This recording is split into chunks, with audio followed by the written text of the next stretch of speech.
Amy le tenía mucho miedo a Dave Mahon. Ella siempre decía que se le erizaba la piel. 3 de los 5 detenidos estarían directamente involucrados en la muerte de Karina del Pozo.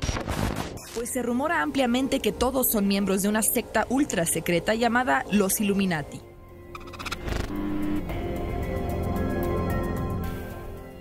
Misterio a la carta.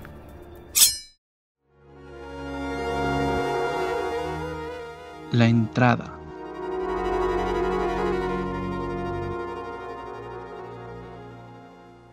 Hello, mis bellos misteriosos y misteriosas amigos. Ya no saben cuánto les he extrañado. Ando aquí que ya me lloro de la felicidad. Porque aquí hemos creado una comunidad pequeña pero unida. Unida por lo siniestro y porque somos morbosos. No nos mintamos. Pero bueno, este es mi espacio de felicidad.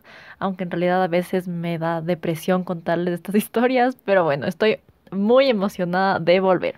Y bueno, capaz se preguntarán, ¿dónde estuviste, Camila? Pues estuve haciendo un curso súper intensivo para ser teacher de inglés ya. Entonces, ya saben, si quieren ser bilingües y poder escuchar todos los podcasts de crímenes que existen en inglés, pues no duden en escribirme y así me ayudan a financiar este podcast que no gano ni $0.50 haciendo.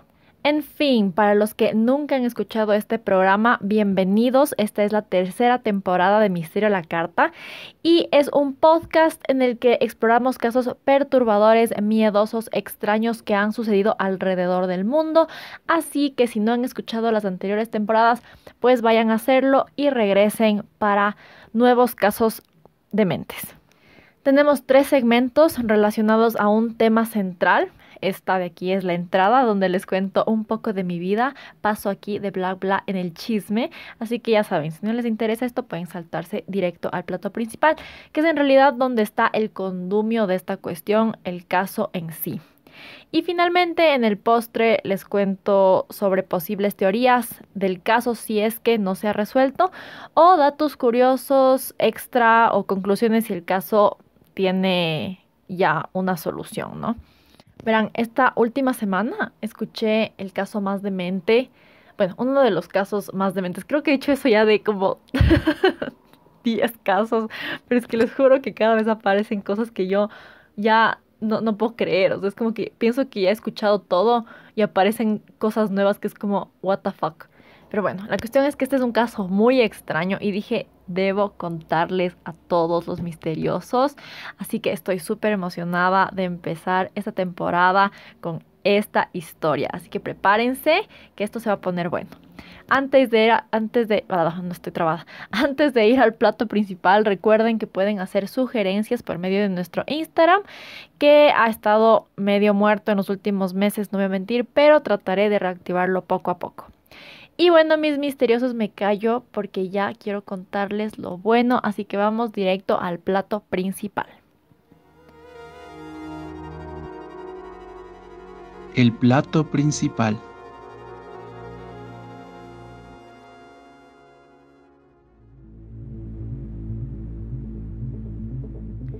Imagina que eres un empresario con muchísimo dinero y necesitas apoyo psicológico porque la vida se ha puesto complicada. Consigues una cita con un psiquiatra reconocido y apenas lo conoces sientes que es la persona indicada. 30 años después, te despiertas y te das cuenta que el médico en el que tanto confiabas te arrebató la vida. Y bueno, amigos, como les dije, yo escuché este caso hace un par de semanas en un podcast de Wondery que se llama The Shrink Next Door. Yo les recomiendo muchísimo oír eso porque es súper más completo de lo que yo les voy a contar aquí. Pero si no tienen 10 horas para escuchar todo el programa, todo el podcast que les digo, pues quédense aquí porque yo les voy a resumir todo y se van a enterar de lo más importante. Pero bueno, ahora sí empecemos, o más bien terminemos, porque hoy vamos a empezar desde el final. Los Hamptons es una zona ubicada en Long Island, Nueva York. Este es un sector donde hay mansiones y mucha gente millonaria tiene ahí propiedades que visitan durante el verano o a veces los fines de semana, se reúnen con sus familias, con sus amigos, hacen fiestas, jijijaja, ¿no? Y bueno, resulta que una de estas casas, de estas grandes casas, tenía enfrente un buzón con el apellido Hershkov. Quien llevaba este apellido era el doctor Isaac, más conocido como Ike, y su esposa Becky. Ellos llevaban una vida de gastos, digamos. Hacían fiestas cada cierto tiempo, y me refiero a las fiestas, o sea, no la caída entre cinco panas. No. Contrataban catering y toda la cosa. O sea, unas fiestas bien puestas. Un día, el señor Joe Nocera, que era un periodista del New York Times y tenía una casa al lado del Dr. Ike, recibe una visita de un hombre que le dice que trabajaba para Ike y que él le mandó para invitarlo a un almuerzo o merienda o algo por el estilo. Joe dijo, sí, ok, el vecino me está invitando a la comidita, vamos. Entonces fue junto con su esposa a la casa de los Hershkov. Adentro de la casa había un montón de fotos de Ike con celebridades, o sea, colgadas en las paredes. Tenía fotos con Gwyneth Paltrow, con O.J. Simpson, Brooke Shields y un montón más. Y esto al Joe y a su esposa como que les dio una mala vibra, o sea, no sé, les pareció medio raro tener eso colgado por toda la casa, como que miren lo importante que soy. Pero bueno, así hay gente en la vida. Joe y su esposa no se sentían cómodos, o sea, querían salir de ahí lo más pronto posible porque solamente el ambiente en la casa les dejó como con un mal sabor de boca. Entonces, bueno, les pareció que esta era una familia muy presuntuosa, que Ike era un tipo muy presuntuoso, entonces dijeron, no queremos volver nunca más a su casa.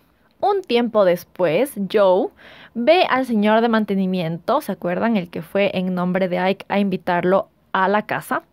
Bueno, lo ve afuera de la casa de Ike, trabajando en el patio como de costumbre, siempre lo sabía ver como haciendo arreglos, cuidando la propiedad y tal.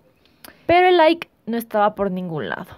Y es ahí cuando Joe se entera de que el señor de mantenimiento no era ningún señor de mantenimiento, era el dueño de la casa y el paciente del Ike. Este señor se llama Marty Markowitz y es un empresario millonario. Y bueno, esta es solo la introducción, amigos, porque ya van a ver lo demente que es esto. O sea, se preguntarán, ¿qué? Yo me quedé como, what the fuck? Así que prepárense, que se pone bien rara la cosa.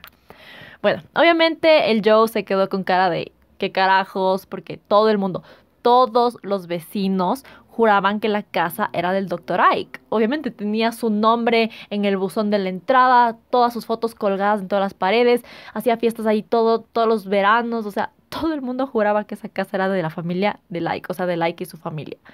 Y bueno, ¿qué fue lo primero que hizo Joe? Como que no, a ver, ¿qué está pasando aquí? Al principio no creía nada de lo que estaba escuchando, dijo este señor, se enloqueció o algo, pero luego dijo, vamos a investigar. Y ¡pam! Se encontró con unas vainas bien tránfugas. Resulta que este Marty fue donde Ike en 1981, ¿ya? Empezó a ir a terapia porque sus padres habían muerto, su prometida le había dejado y todo mal. Entonces necesitaba un poco de apoyo con estas situaciones. Aparte, él dice que era una persona que no se negaba nunca a nada, no ponía límites y que quería ser un poco más estricto con este tema. Entonces, por eso buscó ayuda profesional y se topó con Isaac Hershkov, Ike. Y desde el principio todo ya estaba tránfugo, amigos, porque resulta que este Ike, en lugar de darle apoyo moral a este hombre, al Marty, empezó a ponerle en contra de su familia. Y no como que 2 años después de terapia, no, apenas empezó la terapia ya. Empezó con su hermana, que se llama Phyllis, la hermana de Marty se llama Phyllis. Ellos dos trabajaban en una empresa que les heredaron y ya les digo que eran gente de mucha plata. Era una empresa súper exitosa. Y bueno, 3 veces a la semana Marty iba a donde Ike a su terapia.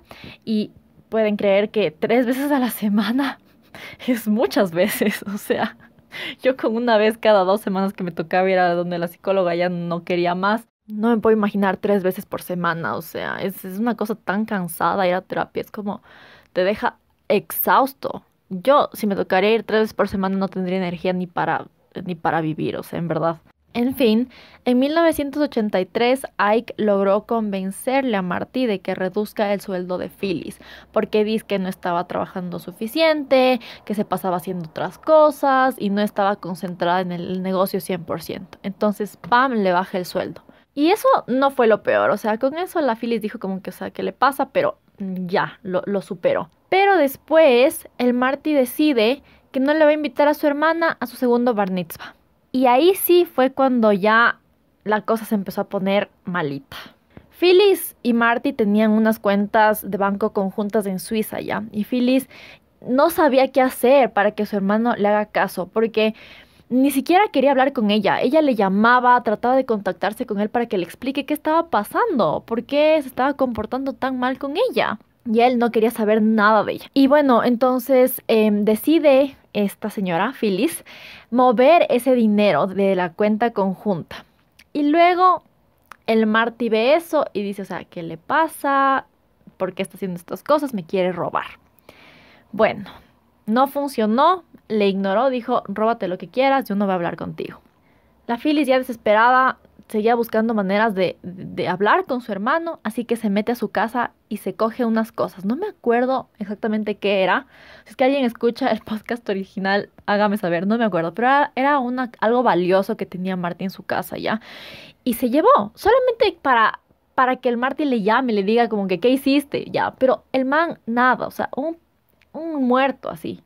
Y bueno, y el Marty, en vez de llamarle a la hermana y decirle, explícame qué te está pasando, no, se va donde Ike y el Ike le empieza a decir, tu hermana te quiere robar, ella no quiere lo que es bueno para ti, lo único que quiere es tu dinero, tienes que ya cortar toda comunicación con ella. O sea, este Ike se aprovechó de ese momento difícil que estaban pasando estos dos hermanos y le convenció al Marty de que en realidad toda la gente en su vida eran unas sanguijuelas que le querían robar su fortuna.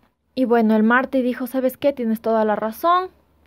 Voy a cortar la comunicación con esta señora. Así que decidieron escribir una carta para la sobrina de Ike. Ni siquiera para la propia Phyllis. No, para la sobrina. Y le dejó la carta en el colegio. La sobrina tenía 13 años, o sea, una bebecita ya. Y le entregan la carta en el colegio a esta guagua. ¿Qué decía la carta? Que ya no puede confiar más en Phyllis y que no puede seguir así que les deshereda a ellos, o sea, a los 3 sobrinos por culpa de la Phyllis. Y que lo siente mucho, pero que ya nada, que no se va a volver a contactar con ninguno de ellos nunca más y que ni siquiera intenten hablar con él, que la decisión es irrevocable. Y así, amigos, Phyllis y Marty no volvieron a hablar hasta 27 años después. Y sus sobrinos peor, o sea, Marty se quedó completamente solo, aislado, sin familia, sin nadie, solo con Ike. Y bueno, como les digo, Marty se fue alejando de todos sus conocidos, no solamente de sus familiares. Y el Ike le decía, no te preocupes, o sea, si te quedas solo, no pasa nada, o sea, mi familia va a ser tu familia, mis hijos serán como tus sobrinos, nosotros vamos a construirte una vida social, no necesitas de nadie más, solo a nosotros. A ver, iba a dejar mis comentarios para el final, pero yo no puedo. La gente que ha ido a terapia, e incluso los que no, podrán darse cuenta lo normal que es esto. O sea, ni siquiera me imagino a mi psicóloga diciéndome, yo seré tu familia. O sea, loco, ni siquiera sé su apellido. Y es mejor porque la relación se mantiene profesional, ¿cachan? O sea, este Ike es un raro. Y prepárense que esto se pone peor. Marty, para 1983, ya estaba completamente lavado el cerebro. Y en esas épocas, Ike le dice, verás, ya te dije que todo el mundo anda atrás de tu plata, debes ponerle en un lugar seguro. Entonces le convence de abrir una fundación, la Fundación Yaron. Y ay Dios, yo no sé cómo, pero le convence de que cambie su testamento y deje toda su fortuna a la fundación, ¿ya? Ese no es el problema. Adivinen qué. Los directores de la fundación eran Ike y su esposa Becky. O sea, que si es que este hombrecito se moría, Ike y Becky se iban a quedar en el control de todo el dinero de la fundación, de toda la fortuna de Martin. Aparte de eso, el Ike no es que había tomado mandato solo de la fundación. Oh, no, amigos. El Marty también le hizo presidente de su empresa. O sea, ¿cómo pasó eso? Yo no sé. No, que alguien me explique. Porque, o sea, este hombrecito era psiquiatra. El Ike era psiquiatra. Y el Marty era como dueño de una empresa de telas. ¿Qué hacía un psiquiatra de presidente de una empresa de telas? Tiene cero sentido. Y además, el Ike le convenció al Marty de que le ponga como signatario conjunto de su cuenta bancaria en Suiza. O sea, lo que tenía con su hermana al principio. O sea, quería decir que este Ike podía hacer lo que quisiera con el dinero, si es que le daba la gana. O sea, porque era como si es que ese dinero fuera de ambos. Y como si eso fuera poco, aún no llega la peor parte. Porque esto sí, prepárense, es lo peor. El Marty volvió a cambiar su testamento para dejarle su casa de Hamptons a la Becky, a la esposa del Ike. O sea, ¿qué? ¿Por qué? Y bueno, se preguntarán qué dice el Marty ahora sobre todo esto. Y dice que el Ike se metió en su vida y en su mente básicamente desde el principio, desde el primer momento que él pisó su consultorio, y que el Marty sentía que estaba en un culto. O sea, bueno, actualmente él siente que estuvo en un culto porque ese rato él no se daba cuenta.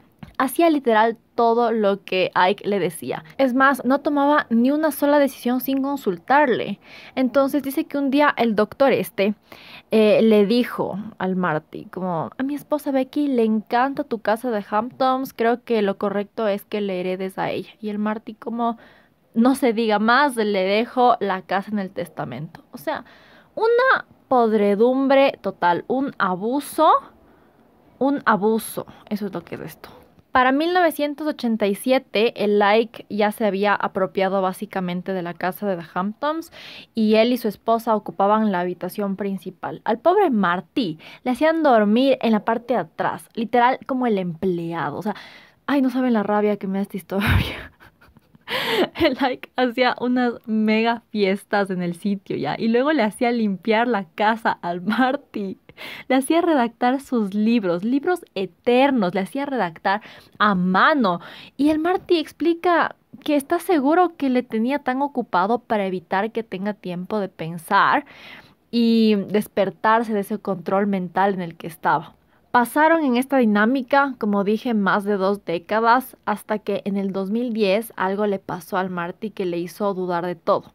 Y fue algo que parece tan insignificante. Al Marty le tuvieron que operar de una hernia, y resulta que cuando salió, el doctor Sucho no se dignó ni en llamarle. O sea, nada, no le visitó ni nada. Y fue ahí que ¡pam! El Marty abrió los ojos y dijo: a este tipo le valgo caca. O sea, lo único que quiere es mi dinero. Y a partir de ahí empezó a cortar los vínculos con este señor. Marty explica que le escribió una carta, porque eso le enseñó el Ike, que si uno quiere ya alejarse para siempre de alguien, debes escribirle una carta, porque así tienes tú todo el control de la conversación. La otra persona no puede contradecirte, no puede responderte hasta después, y tú puedes elegir si lees o no la respuesta. Entonces, básicamente tienes el control de todo. Entonces, el Marty dijo: si algo aprendí con este miserable es esto, así que voy a ponerlo en práctica. Y le dijo sus 3 verdades en la cara y bye bye. El Ike le pedía que por favor le devuelva sus fotos con los famosos, que le devuelva sus manuscritos. Eso, los manuscritos en realidad es lo que más quería. Pero el Marty le dijo: no, pendejo, estas huevadas están en mi casa, yo redacté estos libros, esto es mío y no te voy a devolver nada. Solo la ropa les devolvió. Y o sea, excelente. Todavía más, el aprovechado se muda ahí con la esposa y luego espera que le devuelvan todo. Pendejo. Te juro, le tengo una rabia a este doctor Sucho. O sea, es como la rabia me sale de los pulmones, cacho. Y ya. Marty, sí, era un pobre al que le lavaron el cerebro ya, pero no era un pendejo. Y llevó registro de todos los gastos que le hizo a Ike, tanto por el costo de las consultas como cosas extras, o sea, dineros que le pagaba por medio de la fundación y temas así. Y al final de esos casi 30 años había gastado casi $3 millones en este señor, en el Isaac Hershkov. Quien me diga que esto no es una estafa, le saco la madre. Y Marty también dijo que le hizo perder casi $2 millones en una de esas pirámides tránfugas. O sea, yo no sé qué carajos, les juro. Y lo peor de todo es que este Ike dice que no, que yo nunca cogí ni $1 más que mis honorarios. Loco, capaz. Pero estaba cobrándole como $300 cada consulta, 3 días a la semana. O sea, una estafa demente. Y aparte, todo el dinero que le hizo poner en la fundación, o sea, la plata que le hizo gastar en la casa, que tenía piscina, cancha de tenis, 1000 cosas que el Marty ni siquiera utilizaba jamás. Y el dinero que le hacía poner en las fiestas. O sea, no, solo me empieza a dar como vómito esta historia. Me empieza a dar una angustia porque no puedo creer. Cuando ya salió el podcast, que fue un exitazo, también empezaron a salir otras personas a querer contar su historia. Me parece que el podcast salió en el 2019, si es que no estoy mal. Y en el programa se cuentan 3 historias más aparte de la de Marty, ¿ya? Son de 3 señoras que cuentan su experiencia, pero lo hacen anónimamente. Entonces, obviamente no tienen el mismo peso ni credibilidad que la historia de Marty, pero igual son súper densas. Una de las historias que más me perturbó fue de una señora a la que le llaman Judith. Ella cuenta que fue donde Like por primera vez porque tenía muchos problemas, había tenido una infancia llena de abuso por parte de su mamá y necesitaba ayuda para resolver, para sobrellevar estos traumas, ¿no? Y bueno, llegó y ¿qué pasó? El Like le llenó tanto de odio contra su mamá que le convenció de no volverle a hablar nunca más. O sea, la madre de la Judith se murió y nunca tuvo chance ella, la Judith, de hacer las paces con su mamá. Después que pasó esto, ella va, o sea, la Judith, donde Like, y le cuenta pues que su mamá falleció. ¿Y qué le dice él? Que por nada puede ir al funeral de la mamá. O sea, ¿qué es lo último que puede hacer? Y la man le hace caso y no va al funeral de la mamá. Y ella dice que hasta ahora es lo que más se arrepiente, o sea, de no haber ido al funeral y de no haber hecho las paces con su mamá antes de morirse. ¿Pueden creer eso? O sea, qué tristeza tan grande. Yo sí no sé qué clase de anormal asqueroso le puede hacer algo así a su paciente. Y aparte de eso, dice que ella tenía una amiga cercana que había conocido por Ike. Ambas eran pacientes. Y bueno, esta otra señora tuvo un problema con el Ike y dejó de asistir a las consultas, o sea, dejó de ser su paciente. Y justo cuando la madre de Judith falleció, pasó esto, ¿no? Que dejó de ser paciente de Ike, esta señora. Y de la nada, este doctor Sucho le dice a la Judith, tienes que elegir, o sigues siendo amiga de esta otra señora, o vas a tener que conseguirte otro terapeuta. Y la Judith como que estaba en un momento tan vulnerable, su mamá muerta, todo mal. O sea, dijo, yo no voy a poder sobrevivir sin el doctor. Entonces le eligió a él. Y el Ike, o sea, le hizo escribir una carta literal diciéndole a la amiga que ya no puede seguir viéndole y que chao por siempre. O sea, ¿pueden creer eso? Ni siquiera era suficiente solamente como que, ya no se van a llevar. No. Tenía que dejar por escrito que ya no iban a ser amigas. ¿No les suena eso enfermo? O sea, a mí me suena enfermo. Les juro que me da dolor de barriga esta historia. Es como demasiado... Me cabrea. Me cabrea muchísimo. Y es triste porque la Judith dice que ella le quería mucho a esta otra señora, que era una amiga muy cercana. Y que fue súper triste tener que dejarle, tener que cortar todo el contacto con ella. Un detalle interesante que cuenta la Judith en su entrevista es que el Ike le invitaba a ella a las super fiestas de estas que les conté que organizaba en la casa del Marty y que era como lo mejor ser invitada a esos eventos porque le hacía sentir especial, como si fuera parte de la familia. Y no solo era estas invitaciones a ella, era a varios otros pacientes. Y yo así como, what the fuck, o sea...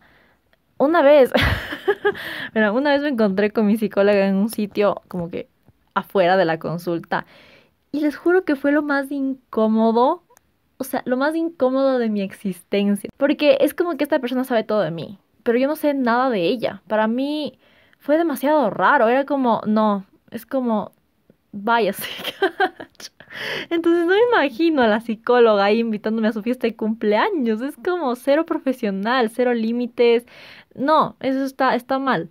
Otra historia que cuentan en el podcast es la de Emily, que tampoco es un nombre real, porque creo que esta persona es bien importante. O sea, parece que es una empresaria de mucho dinero o algo, entonces por eso se mantuvo anónima.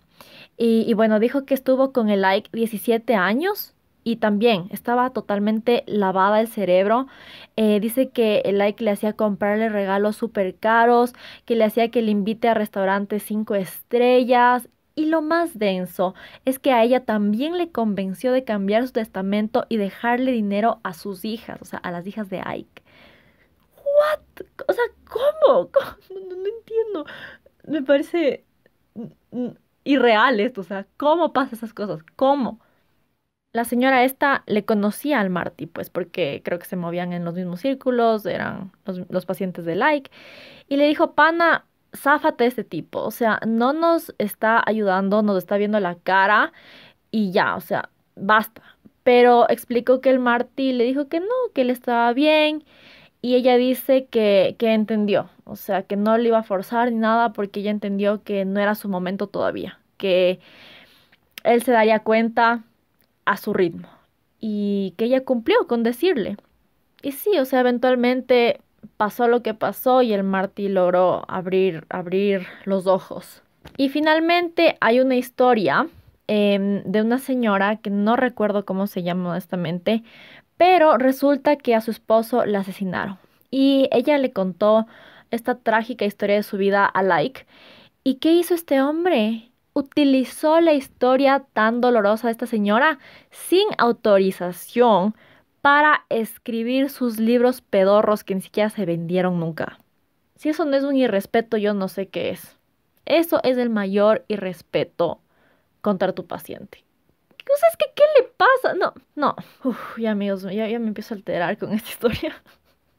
Pero esto es una cochinada. Esta es una cochinada. Y si no les parece una cochinada, pues están mal, porque sí lo es. Es una asquerosidad de este Ike. Y lo más triste de todo es que estuvo ejerciendo por tantos años. Solo prepárense para escuchar esto. En el 2010 fue que el Marty empezó a darse cuenta de lo que estaba pasando, ¿no? Que Ike le estaba lavando el cerebro, estaba aprovechando de él. Y bueno, Marty reconectó con su hermana y retomó posesión de su negocio, de sus cosas y empezó a ver cómo podía hacerse justicia, porque esto no podía quedarse así nomás, pues. Él habló con varias instituciones, trató de poner quejas, denuncias en contra de este hombre en el Departamento de Salud de los Estados Unidos y nada, o sea, nada de nada. Desde el 2012 el Marty andaba en este proceso. Y siempre le decían, sí, se está investigando, pero en realidad no hacían nada. El Marty dijo clarito en el podcast, el hombre que estaba asignado a mi caso no estaba haciendo nada, solo estaba esperando a que yo me muera y que este problema básicamente desaparezca. Y en realidad así es, así funciona la vida. Es una injusticia y especialmente para las personas de la tercera edad, esto creo que no les mencioné, pero Marty tiene ahora 70 años. Entonces ya no le saben tomar en serio a las personas de la tercera edad y es full triste porque todos merecemos el mismo respeto, todos merecemos acceso a la justicia y no le estaban tomando nada en serio al Marty cuando hizo sus denuncias. Llegamos ya casi a la conclusión. ¿Qué pasó? Fue que Joe, el periodista, el vecino de Marty, se entera de la historia y él es el que empieza a poner en marcha la justicia. Un día Marty va a la casa de Joe con su hermana y le dice, Joe, te presento, es mi hermana Phyllis, no la he visto en 27 años. Y fue ahí que Joe dijo, esta es la historia de la década, cacho. Pero sí, en verdad, fue ahí que ya dijo, vamos a investigar esto a profundidad. Si no estoy mal, si recuerdo bien, la investigación empezó en el 2012 ya. Pero Joe creo que se ocupó en otras cosas y la dejó. Pero en el 2019 retomó la cuestión e hizo este podcast. Y adivinen qué, apenas ya salió esto y tuvo el éxito que tuvo. Ahí es que el Departamento de Salud, todas las entidades, de hecho locas, que sí, que vamos a investigar y solucionar esto. No les miento que en 2x3 eso ya estaba organizado. Finalmente, este año me parece, sí, porque se retrasaron las declaraciones en el juicio por la pandemia, entonces este año al fin le quitaron la licencia al hombre Ike. Le declararon culpable de 16 cargos de mala conducta profesional que incluían negligencia, incapacidad moral, práctica fraudulenta y ejercicio de influencia indebida. Pero pueden creer, se supo esto en el 2010. Y ya estamos en el 2021 y recién le quitan la licencia a este miserable. O sea, 11 años que pudo estar tratando a otros pacientes, robándoles o quién sabe haciendo qué cochinadas. O sea, ¿les parece que eso es justo? No, es una mamarrachada, eso es lo que es. Y bueno, amigos, ya me voy a relajar porque ese es el final del caso. O sea, ya a la final se hizo justicia de alguna manera, pero creo que se pudo haber hecho muchísimo antes. O sea, no debían pasar 11 años. Lo que nos dice que la prensa sirve. O sea, si de verdad alguien quiere hacerse escuchar, debe ir a los medios. Debe hacer que alguien le escuche, porque si no, nadie hace nada. Nadie mueve un dedo, al menos que estén ejerciendo presión la sociedad. Y bien, amigos, eso es todo. Ahora vamos a ir al postre donde tengo unas pocas ideas que contarles, compartirles, unas conclusiones y con eso sería todo. El postre. Y bueno, amigos, qué historia más extraña. Déjenme decirles, yo me he quedado en shock. O sea, ¿cómo puede haber gente tan enferma? Yo no entiendo. Pero bueno, capaz se preguntarán, o sea, ¿qué le pasaba al Marty? ¿Cómo puede ser que le haya sucedido algo así? Y sí, o sea, en verdad es un poco difícil ponerse en sus zapatos porque no nos ha pasado. Entonces no podemos entender al 100% qué estaba sucediendo en la cabeza de Marty. Pero aún así, a mí no me sorprende la facilidad con la que el doctor Ike le lavó el cerebro al Marty. O sea, solo pensemos en los cultos, ¿no? Un señor random convence a las gentes de unirse a una comuna y luego les manda a cometer crímenes, entre ellos matar a una mujer embarazada. Un pobre demente persuade a más de 30 personas a matarse para irse con los aliens. Otro anormal crea un culto, se unen de la nada más de 1000 personas y cuando les empieza a echar el ojo a las autoridades, se les lleva a Guyana y les envenena a todos. O sea, lo que esto nos demuestra es que no es difícil convencer a la gente. Y especialmente a la gente vulnerable, que está pasando por un momento difícil. E incluso en la actualidad, o sea, seguimos teniendo cosas raras como la cienciología y cosas tránfugas. Entonces no es nada del otro mundo. Y yo digo, ¿no? Si un líder de culto, que es un random hijo de vecina que apareció en la calle, puede convencerte de matarte, tu psicólogo puede hacer cosas densas. O sea, cosas, así como puede ayudarte un montón, también puede perjudicarte demasiado. O sea, yo no sé si han ido a terapia ya, pero en realidad es un proceso tan difícil para algunas personas. O sea, yo creo que creas un vínculo con el psicólogo o psiquiatra, porque le estás contando todos tus secretos, tus problemas, todo, y confías en esa persona porque se supone que es un profesional que quiere lo mejor para ti, porque le estás pagando, porque es su trabajo.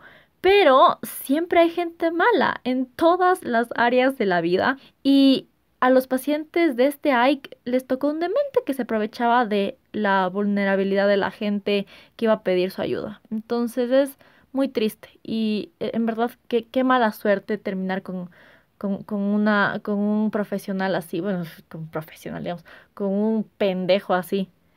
Y de verdad, qué asco, porque los médicos están para proteger la salud de los enfermos y este psiquiatra miserable les hacía más daño a sus propios pacientes, o sea, les hacía alejarse de sus familias, tener rencores, botar su dinero, quedarse por poco en la miseria, alejarse de sí mismos, o sea, porque perdían totalmente su libertad, su personalidad, todo, perdían todo.